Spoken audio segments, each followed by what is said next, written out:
The history of Coppa really began when Hugh Osman had an idea to create a space where you can use it as an office during the day, or you can meet friends for a drink in the evening or have lunch. Designated zones where there's maybe a quieter space if you want to do some work and send emails, but also a relaxed atmosphere with really good quality food, really good quality drinks, served in a really friendly way. We've certainly had to adapt operationally to the volumes that come here. Typically here today, they'll probably do somewhere in the region of 800 to 1,000 covers for a Monday. Simplicity is a key element. Whatever we do, it has to be simple. And that's a mantra we live by in the kitchens, that when we're developing dishes and we're developing menus, we look at everything from how many times a dish has to be touched. We call it touch points. The more times you do it, obviously, the more complicated it is, and the more time there are the risk of errors. We're also really diligent about the numbers of ingredients. We don't believe in huge amounts of ingredients on a plate. Really simple food should be great quality food that's simply prepared and looks very simple on the plate, but beautiful. So a waiter has created an order on their handheld device, and they'll send the order to the kitchen. The technology disseminates each dish and scatters them around the kitchen. So only on each screen will the relevant dish be displayed at the relevant time that it takes to cook.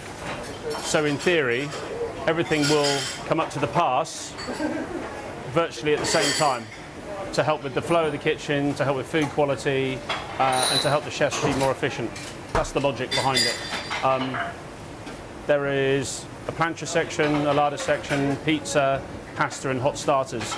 So there's quite a lot of information that has to be taken apart and distributed out.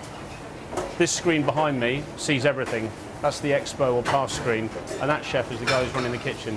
This is the main expo screen of the restaurant, so all food coming out of the pass and all the tickets that are on order will be on this screen here. So really this is great for quality control here.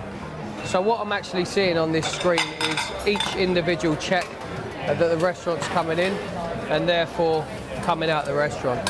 For quality and ease of service, this is, makes a very big difference. Obviously, you're losing all the paper check side of things. Okay, so there are lots more control as well with the features that you can do on the system, as in prioritising certain tables so that the chefs know that they're on a rush, or prioritising certain items, dishes.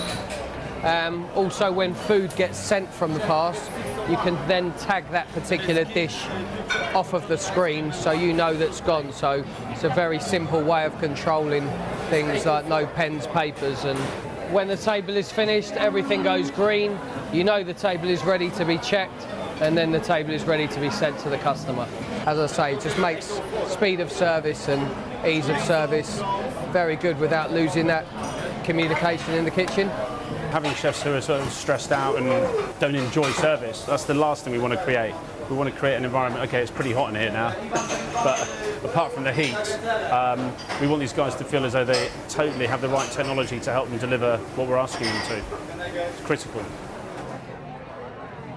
I think also working with QSR to evolve the product is important. We've done some work with them lately in terms of sort of looking at throughputs and how many checks a kitchen gets, almost getting scientific about certain times of the day, how busy you are versus other times of the day, and when does a kitchen really reach its sort of zenith of absolute output, and when does it really start to fall apart, and trying to sort of manage that to make sure that our booking system doesn't max out and kills shifts.